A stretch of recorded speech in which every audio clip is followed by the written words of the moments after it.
Note to self, on a possible future vacation to Australia, scratch Crocodile excursion off your list. Yeah, scratch that off. Let's review Rogue.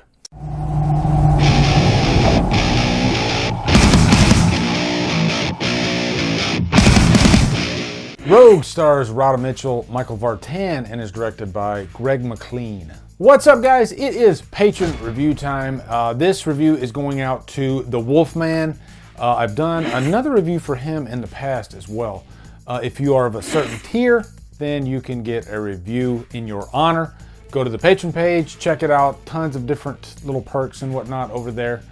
Yeah, thank you to my patrons, guys. You guys constantly keep me afloat. Also got a lot of patron reviews to come down the line, so stay tuned for those. You guys always give me really interesting films to review. A lot of times films I've never even heard of. And so it's like the gift that keeps on giving. So a lot more to come. But fortunately enough, I actually have Rogue on DVD.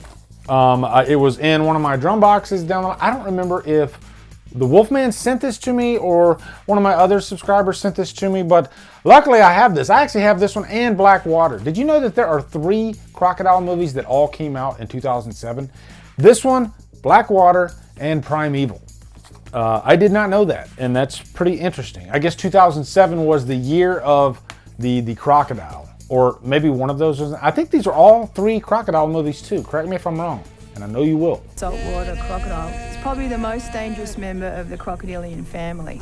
So they can swim underwater at up to 20 miles an hour without making a ripple on the surface. And they can burst out to attack with incredible speed. And honestly, I didn't really know too much about Rogue. I didn't know anything about it, actually. I'm always in the mood for a good creature feature. I saw Crawl a couple years ago. Loved Crawl. Crawl was so fun. And I've always had this fear of alligators, crocodiles. I live in Florida. I lived in Georgia, and we have alligators, and I don't want no part of it. I literally was running one day when I lived in Georgia, and there was an alligator literally just sitting there, because that's what they do. He was just sitting there on the side of the road and kind of camouflaged in there, you know, in the grass. And when I was running, I looked down and he was literally maybe 2 feet from my foot as I was jogging. And I have never jumped so high and to the right in my life. It was insane.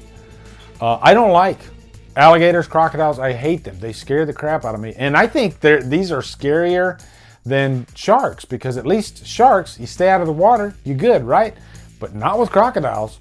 You get them out of the water, and like this movie, you know, they're on this little bank and they're still not safe, because the crocodile, who happens to be massive, I think he's in like 20 feet, something like that, he can come out. He's got his own little territory there where he keeps his lunch, you know, because I guess crocodiles eat like once every 4 days, so they store their food. And so that's a part of this movie. I'm getting ahead of myself. But anyway, let's get into a quick plot synopsis for this. Pete, played by Michael Vartan, he is a writer, and he is on assignment in Australia to cover, I guess, these crocodile attacks. And our tour guide is the lovely Radha Mitchell, who plays Kate. And, you know, she's taking them down just like every other day, and no issues whatsoever. But then all of a sudden, they get this distress signal. And so she wants to go see what the distress signal is about, and by the time she gets there, it's already too late. And then they are attacked by this giant crocodile. And so for the rest of the movie, they're stuck in this little bank, and they have to figure out a way to get out of there. And this is a horrible situation to be in, because there's this one section in the movie where they have this rope that they run across, you know, from the bank to the other side.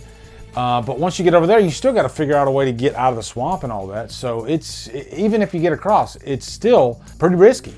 And also, it's worth noting that Sam Worthington is in this movie. This is pre-Avatar. He plays this character, Neil, who is a really cocky, would I call him an asshole? He starts off the movie as an asshole, but then in the middle of the movie, he ends up there and he has to help them. And he's the guy that comes up with the plan of tossing the rope on the other side.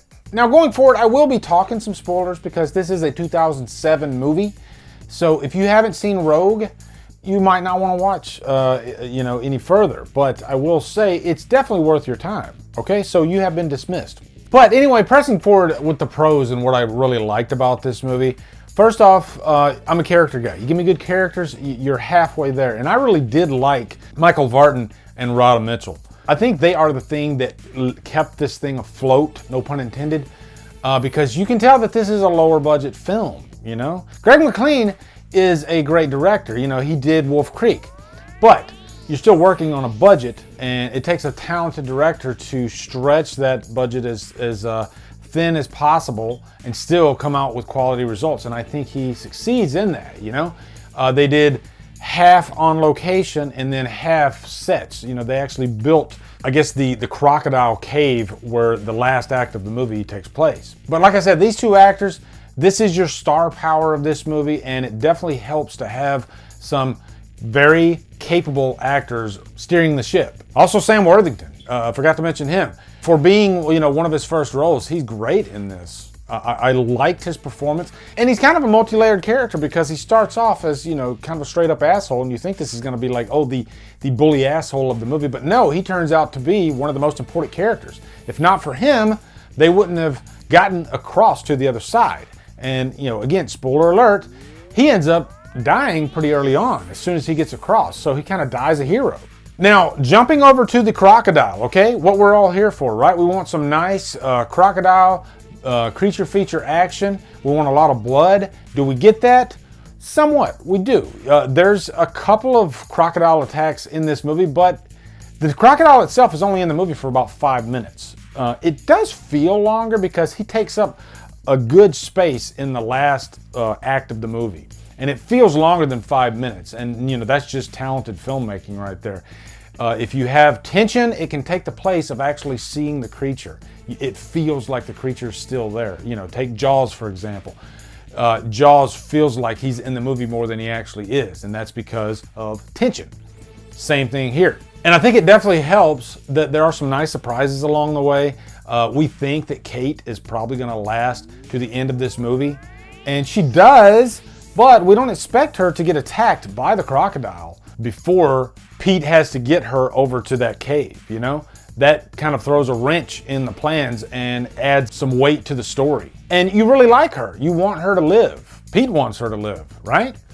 It's Rhoda Mitchell. But I mean, she takes some serious freaking damage, you know? I mean, she's literally almost gobbled up by this freaking massive crocodile. If Pete doesn't get a date after this, then he's really got no hope. I'm thinking he did. But I wouldn't expect a massive body count, and I thought that I would have a problem with that, but I really didn't because they spend a good portion with this showdown between Pete and the crocodile. Because Kate, she's pretty much just a body laying there. She can't do anything. So it's all between Pete and the crocodile. So when you give us that, you don't really need, you know, this big body count. There's a few like little jump scares with the croc, but this movie doesn't really depend on that. So jumping over to the cons, I will say that this movie does kind of start off pretty slow. The section where they're on the trip, the tour, it feels like there's a lot of dead air in those sequences. It felt like they could have actually sped up that section of the movie a little bit because this movie's only 80 minutes long. So what does that tell you? This movie could have been under an hour if they really wanted it to. Once they finally have the accident on the boat and then they're on the little bank, that's when the movie really kicks into high gear. But you can definitely sense some padding in like, I guess the first third of the movie. And also, I don't want to beat a dead horse, but yeah, you can tell that it's a lower budget movie. I don't think this is the best crocodile movie out there. Alligator, whatever, you can put them in the same category. I think Crawl is a better movie. And I've heard that Blackwater is better than this too. I don't know, I'll have to see that for myself. I actually own Blackwater as well. But still, overall, this was good. It was a fun hour and a half. I'd give it humdrum. Just a straight up humdrum. Had a lot of fun with Rogue. Luckily, you had those strong performances by Michael Vartan and Rhoda Mitchell. So anyway, guys, let me know your opinion on Rogue in the comments. What's your favorite alligator crocodile movie out there? Let us know. Also, be sure to come over to Killer Flicks where we talk horror all day and every day, and on Fridays, Woody Free for All Fridays. Follow me at Drumdums on all my socials. Support me on Patreon. Thank you, patrons. Buy me a coffee. Anyway, guys, thank you so much for watching. Have a great day, and Drumdum out.